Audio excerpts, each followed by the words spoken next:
Hi, how's it going? I'm Marlena. Thanks for wandering by. So welcome to my monthly recap video. In this video, I go over my month gone by. And so today we're going to take a look back at this past month of January 2023, and we're going to talk just a little bit about the things that I got up to, more specifically with my tarot and oracle practice. So I'll be showing you tarot and oracle decks that I worked with, and I wanted to talk a little bit about some other things that I was into as well, most namely the fiction and nonfiction books that I was reading, as well as the poetry in my life, both reading and working, and pieces that I did, and then also some podcasts that I listened to that I thought that you might be interested in. So this is my tarot journal, and this is my yearly calendar. I've talked about this in a previous video, and I did my year ahead spread, and I did some month ahead spreads in here that I can show you. I bought this calendar specifically to use for a year ahead, for month ahead readings, and also to document my I Ching study, which I went over what I was using to study the 64 hexagrams. And then also, I'm going to do another update video on that. So this is where I have my year ahead reading. And I used the Thoth Tarot, which I haven't picked up again since then, and also the Tantric Dakini Oracle. And so instead of whatever they had here, I just decided that this is where I was going to document my monthly year ahead. And I gotta say, compared to last year already off the bat, it's not really resonating so much with me. So I'm not sure if it's something that will, as I go through the rest of the year, if this will stand out to me or not. And kind of so far it hasn't in the month of January. And then I'll show you just a few more pages of what this beautiful lunar diary looks like. So each month has this, and it's really more of like a journaling intentions, but I decided to use this for a specific reading. And I used my Mega Oracle deck. Oh, I'm sorry, goddesses. Let me move you up a little. I used my Mega Oracle deck, which is a combination of 4 Stacey DeMarco oracles. And if you're interested in that, I'll put the link of the making of that Mega Oracle deck down below. And I also used the Mountain Dream Tarot to answer these questions. And I reworked them for my own specific needs. And then this book also, this diary also comes with a god or goddess of the month.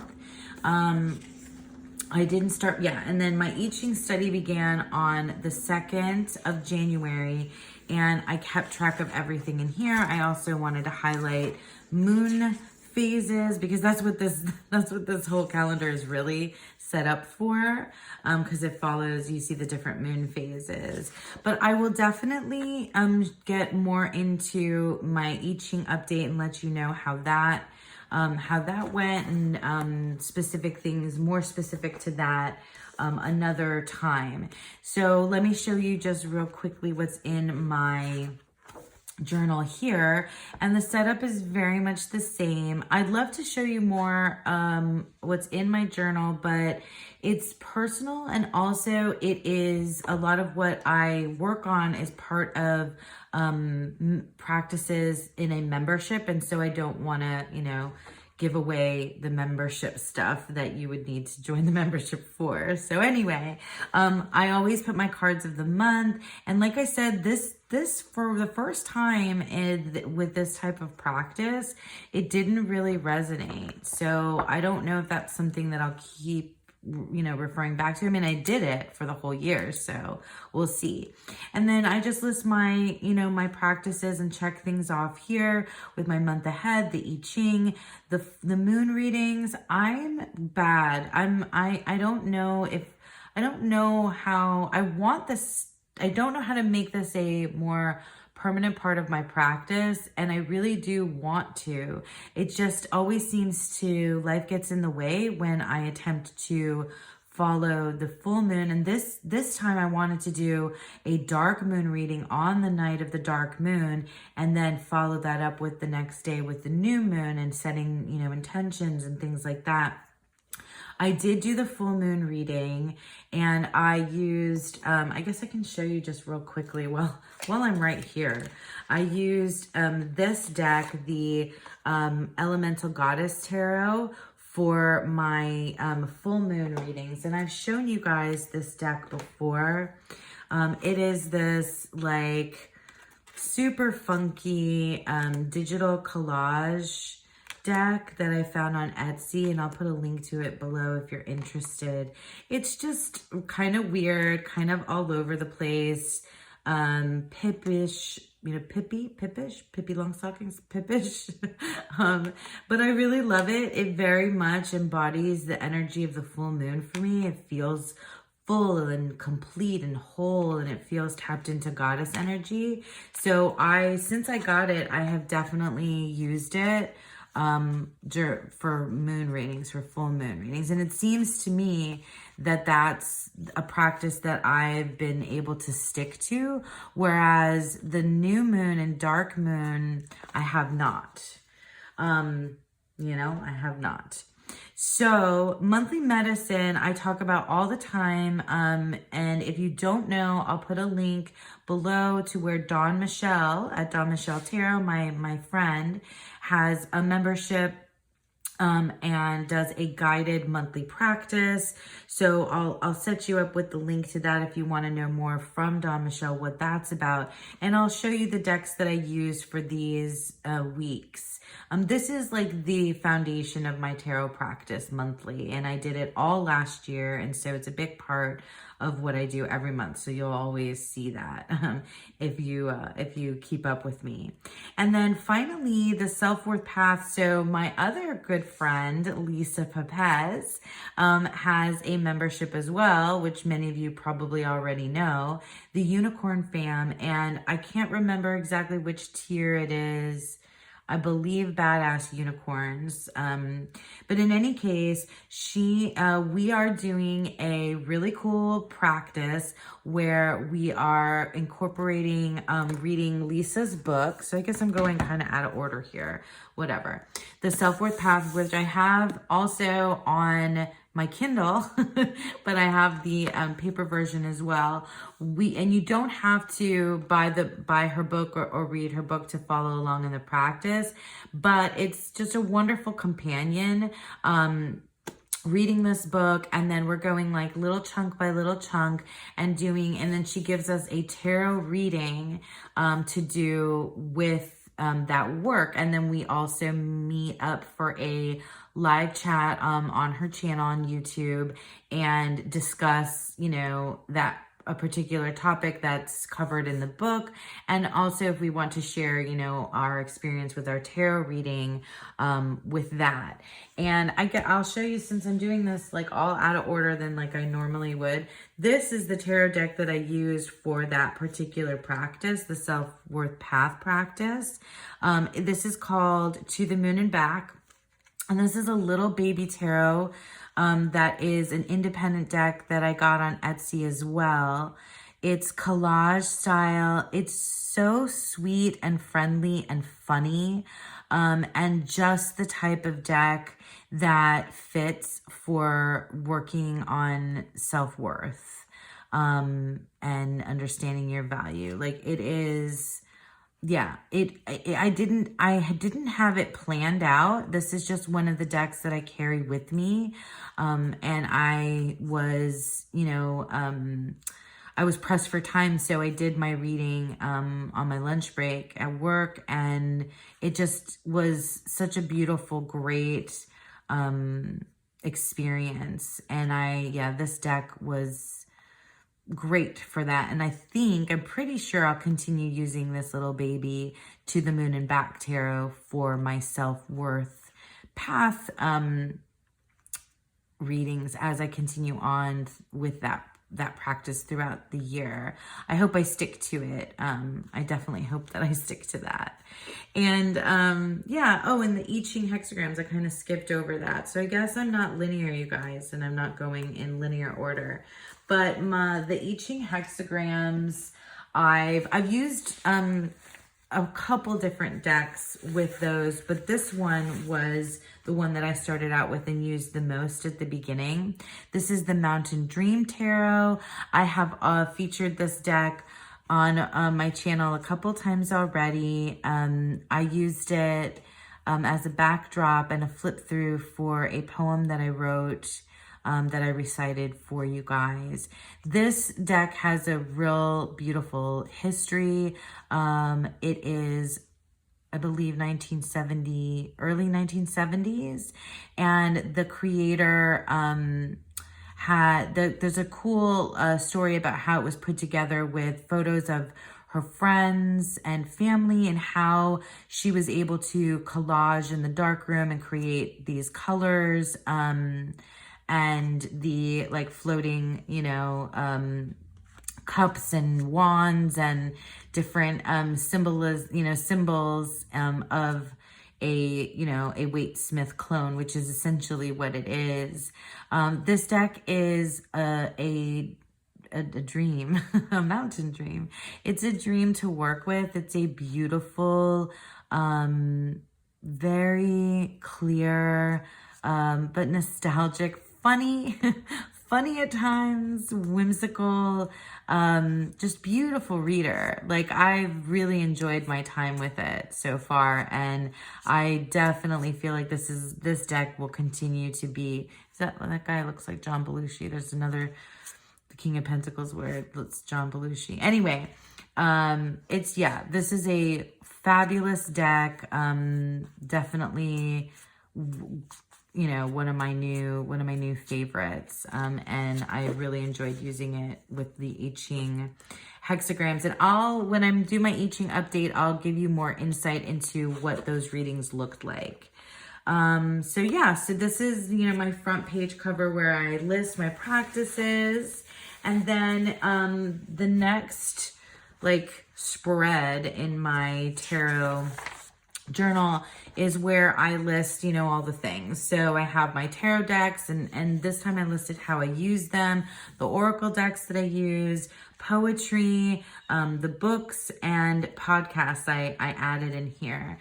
So I'll talk to you about the poetry and the rest of the books that I read and the podcast, and then we'll move on to decks. Okay. So poetry, you can see this. So for poetry, I typically go to the library and pick out some poetry books to have around me every couple weeks or every month, maybe every month or two. But this one I bought because I had last month read another of Nikita Gill's poetry books, and that one was The Great Goddesses. And this one is called, if you can read it, Fierce Fairy Tales, Poems to Stir Your Soul. And this was super fun to read. It's funny, it's deep, it's feminist. It's just really cool. Let me just show you some of the titles of the poems. So A Universal Truth, Once Upon a Time 2. So Nikita Gill does a wonderful job of kind of reinventing, not retelling. It's definitely not a retelling of familiar fairy tales. It is like it's a reinterpretation, a reinvention of these very archetypal, fairy tales that live in our collective, unconscious, that are part of our human experience that so many of us are tapped into. If you're into fairy tales, if you have a fairy tale deck, I highly recommend using this poetry book alongside it. It's got Why Tinker Bell Quit Anger Management, Fairy Godmother, The Hatter, Cry Wolf, that was a really good one. Waking Beauty, The Evil Queen, Gretel after Hansel, Rapunzel, The Moon Dragon, the Trolls. This is just a really, really cool, charming Princess Plain. You can see by the titles. I've read not all of them. I dipped in and out. I've read some of them. A good chunk of them, but not all of them. The Shapeshifter was really good. It was just a really, really good poetry book that I enjoyed.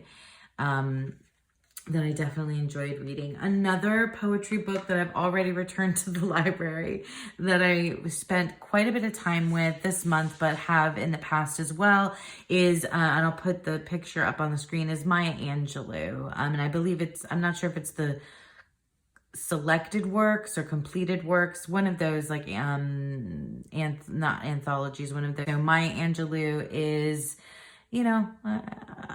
amazing. If you have not read beyond the most famous poems that most people know, I definitely recommend dipping into Maya Angelou for just a very incredibly soulful, deep, and intense, but very uplifting experience to read her poetry. Very romantic sometimes too, and empowering, kind of all around, Maya Angelou. And another thing I wanted to share with you is something that I have it's a poetry app that I've had on my phone for quite some time. So I'll put a picture of it in here as well.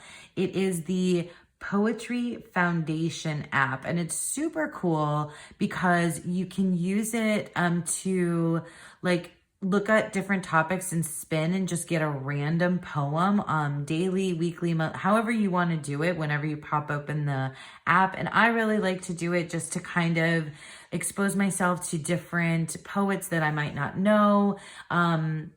And it's just really cool, and maybe, aligns with my mood of the day or something like that.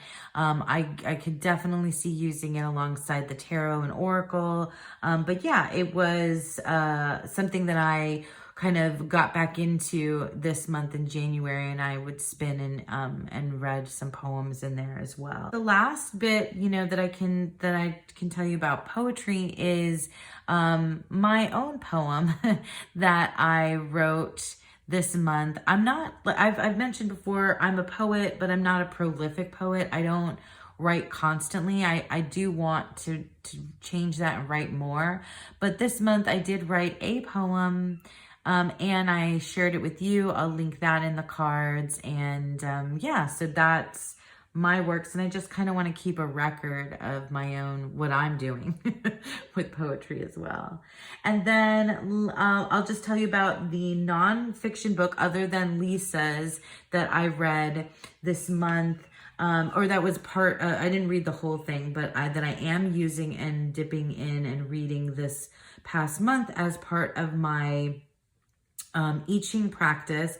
And I'll talk more at length about this because I did recommend a couple of translations of the I Ching or Book of Changes, but this is the one that wins out. And likely because this is, one of the most recommended I Ching translations. It's the Wilhelm translation.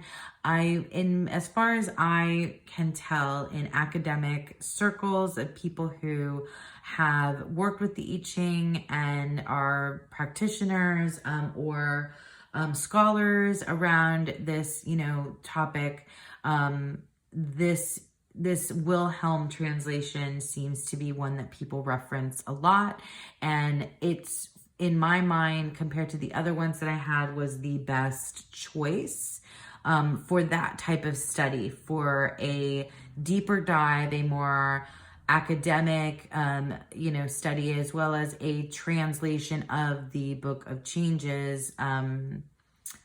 Some of the guidebooks that I have, well, I'll talk about that more in my I Ching update, but just real quickly, some of the guidebooks I have are a little bit more modernized. And that's a good thing too. But anyway, so the Wilhelm translation, and then the fiction book that I was obsessed with and I'm still obsessed with and am going to read the rest of the trilogy is Dawn.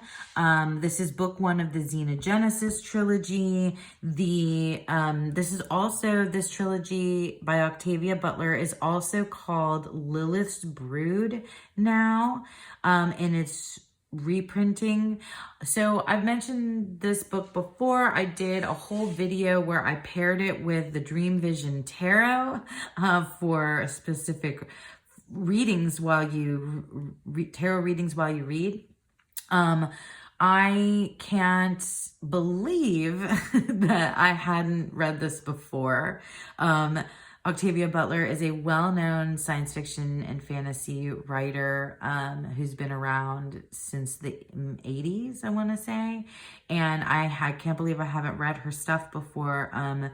It's amazing. It's intelligent. It's thought-provoking. It's really hits amazing kind of themes around what it means to be human, what it means to be other and alien, and it's intense. It's a great story too. It's just a great story and a great ride, like beyond, like aside from like the deeper like thematic stuff going on.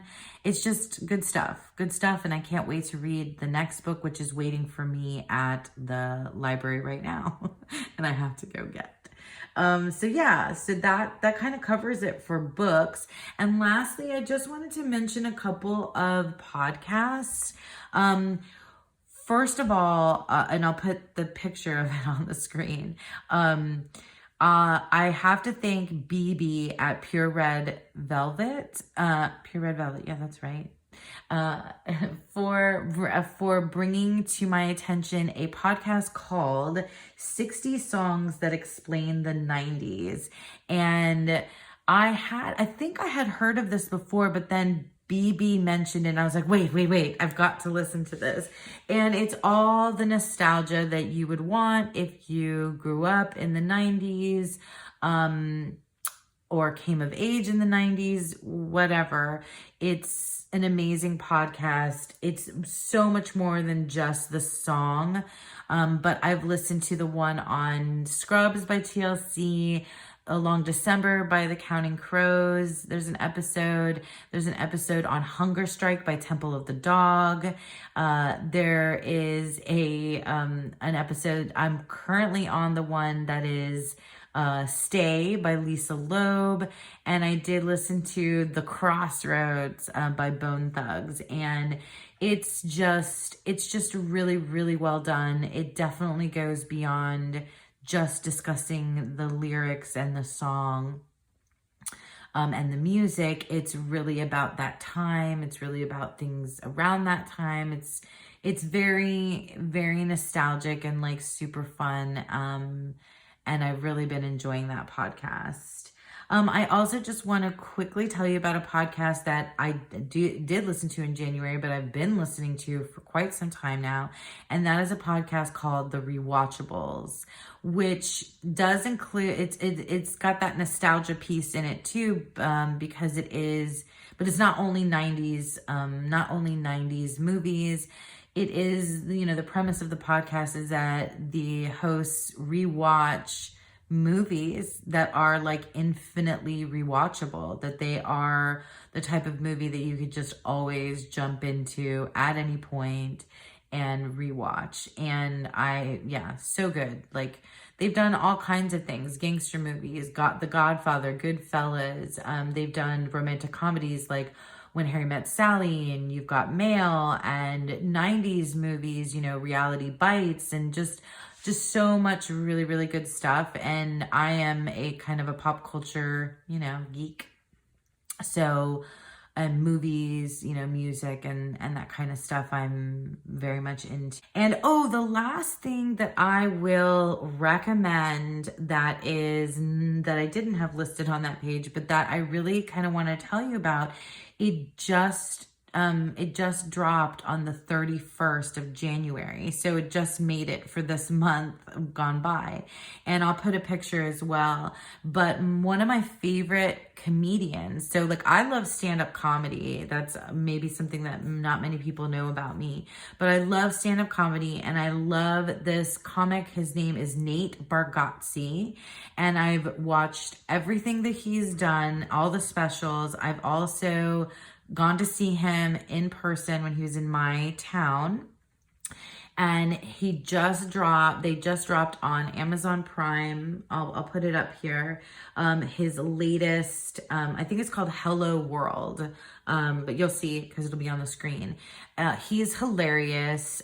He's deadpan, sarcastic, clean, totally clean, which I don't necessarily need because like I also love Dave Chappelle and some other comics that are, you know, not clean.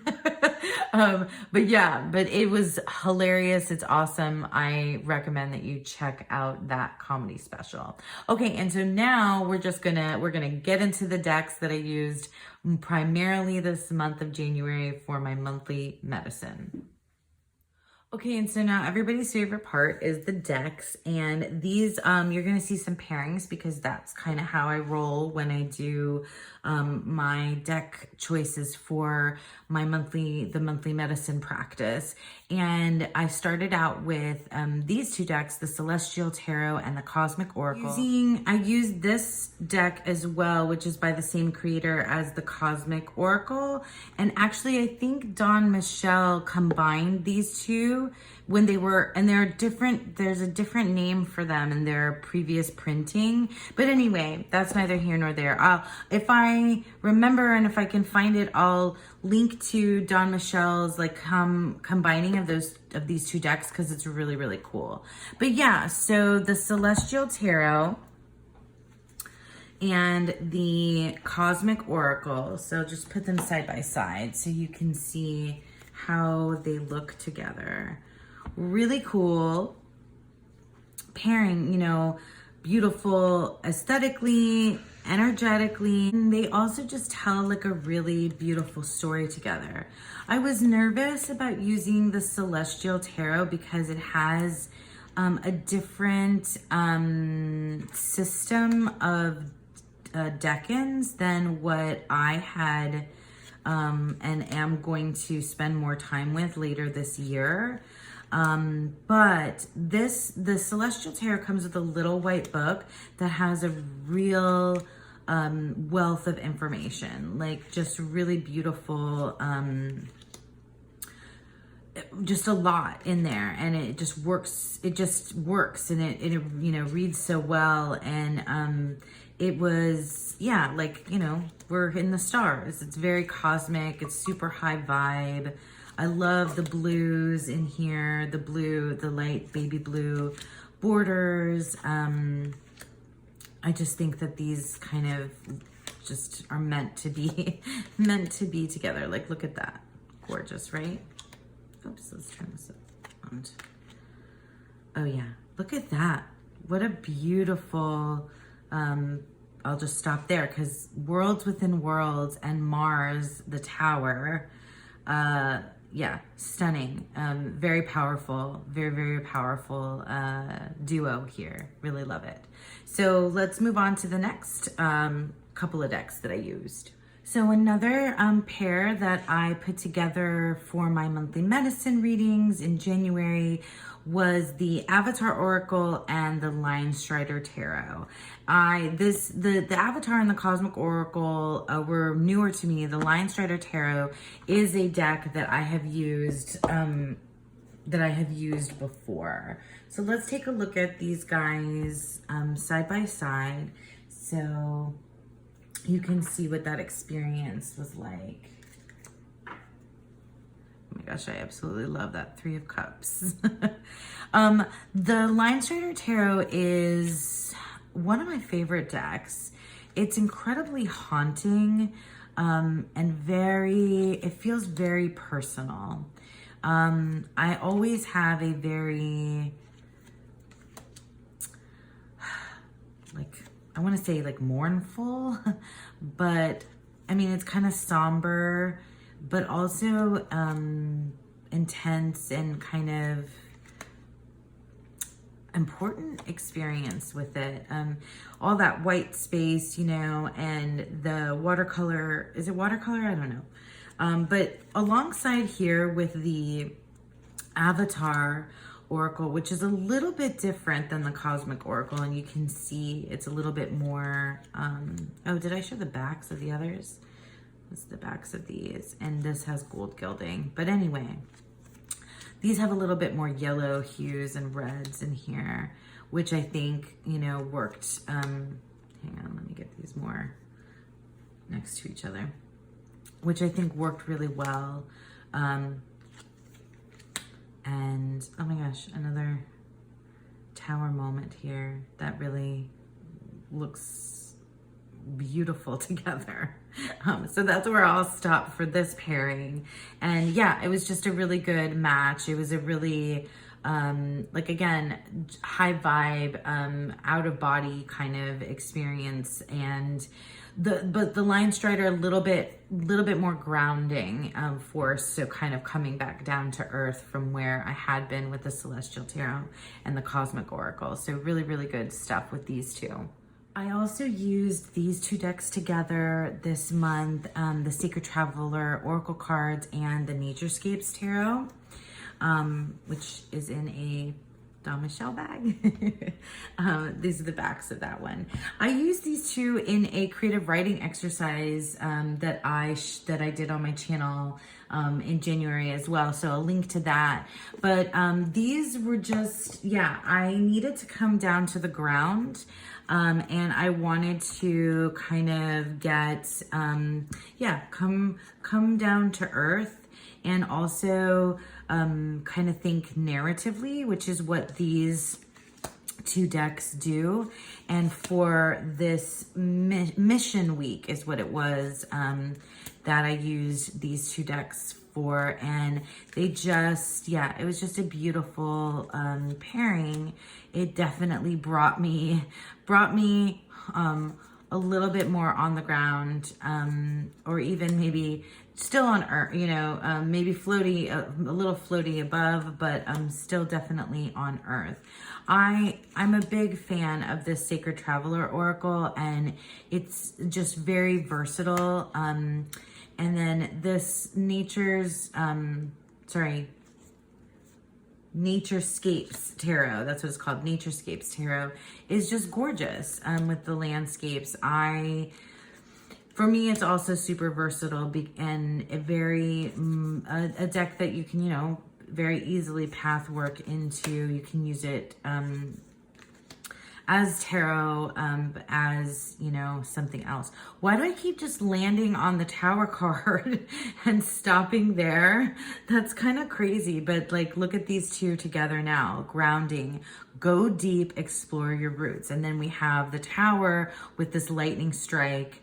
That's just kind of amazing. And so I don't know if that'll happen again with the next and the last pairing, but that's just kind of really cool. So yeah, so Naturescapes Tarot, Sacred Traveler Oracle. Okay, lastly, that I used for the last week is the Sacred Earth Oracle and the New Palladini Tarot.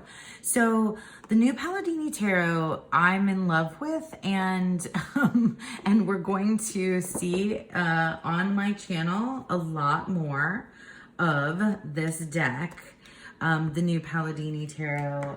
Yeah, the next thing I'm going to do is probably a deep dive with this deck. Sorry, I just want to line everybody up here so that you can see. So yeah, I use this with monthly medicine, but I was using the New Palladini Tarot like with everything. And I really, the Sacred Earth Oracle, I've had issues with in the past, like getting it into my practice. I really love the artwork, and I loved it, you know, I loved flipping through this, but it wasn't working for me in practice. But then I put these two together and it was like, you know, like the stars aligned and everything just made sense. And I came to this pairing just by accident. I was just, you know, playing around. But I've fallen so hard for this new Palladini tarot. I cannot wait to do like a deeper dive of it so that I can get, here we are at the tower. Now I've done this on purpose because, because I did it with the other ones. But like, if you do not see how amazing these look and feel and speak together, then I don't know, maybe it's just me, but it's amazing. And I guess, you know, I brought us to tower moments throughout these 4 cards, but I actually really love the tower. I really love that destruction of the ego and that shakeup that people often, myself included, need in their lives. So yeah, so I'll stop there because I've been talking at you for a while, and I was happy to share with you my, my decks for the monthly medicine. So that was the New Palladini Tarot and the Sacred Earth Oracle. So that was it. That was my month gone by of January 2023. Did I also mention my pen obsession that I have now? I haven't gotten into fountain pens yet, but I did a video, a haul video, where I've got a bunch of pens that I talked about, and I just like am absolutely obsessed with this Uniball Premier 207. It's like just one of my favorite journaling pens right now, along with the Sarasas. Anyway, I talked about that in a whole other video, and I hope that you enjoyed that. Thank you for sticking around with me. I hope that you all have a beautiful, wonderful day. Bye now.